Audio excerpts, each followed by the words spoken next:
So, yun nga, naisipan ko magluto ng buttered garlic shrimp. Buttered garlic shrimp. Ayan, at nabubulol na si Kamang si Edith.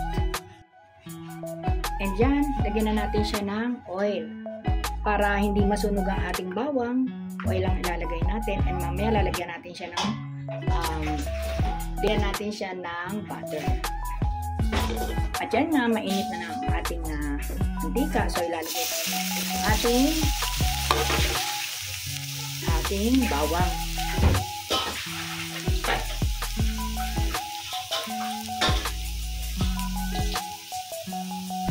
Yan, press pa sa hugasan ng ating sandok sapagkat nilinis pa. Ayan mga kamangkis, kabangers. And guys, aking mga kabeshi. Yan. Gagawin lang natin tong golden brown.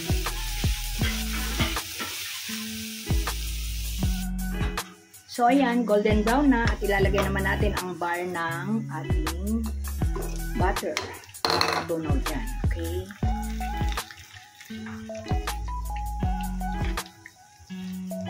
Ayan lang natin mag-melt. Okay?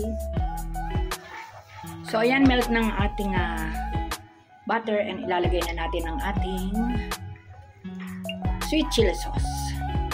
Ayan.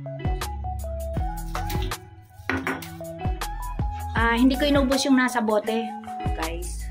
Titikman natin, baka naman sumobra. Okay?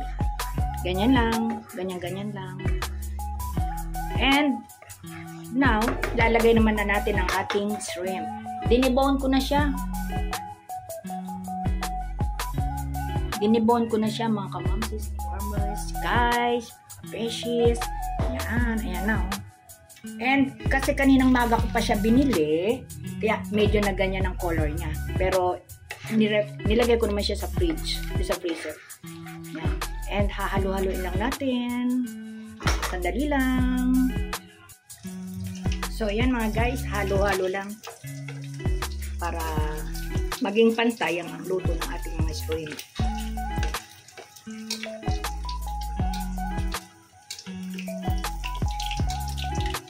Hindi natin patatagalin ang pagluluto nito sapagkat mahihirapan kayong balatan. So, in a few minutes, lalagay na natin ang ating parsley and lalagyan din natin to ng paminta at titikman natin kung ano-ano ang kanyang lasa. Okay?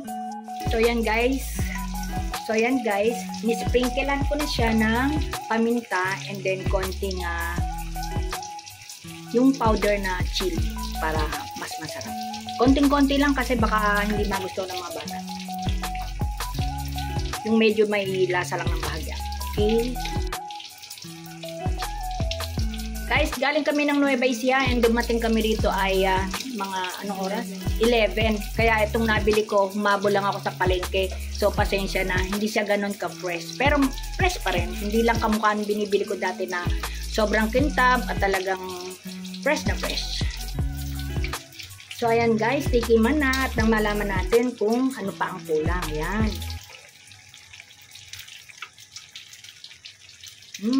Mainit. Ipa natin. Sarap. Saktong-sakto. Saktong-sakto yung pagkakalagay natin ng paminta at saka nung ating butter. Kompleto ang lasa. Now, lalagyan naman natin na siya ng ating parsley. Kumbaga, lahat ng ingredients ay nagsama-sama ng lasa at ang kinalabasan ay masarap. So, yan. At mamaya, ipe-plating naman natin. Bababay na natin ang ating stove. Yan. At ating ipe-plating pamaya-maya. Ang bango talaga.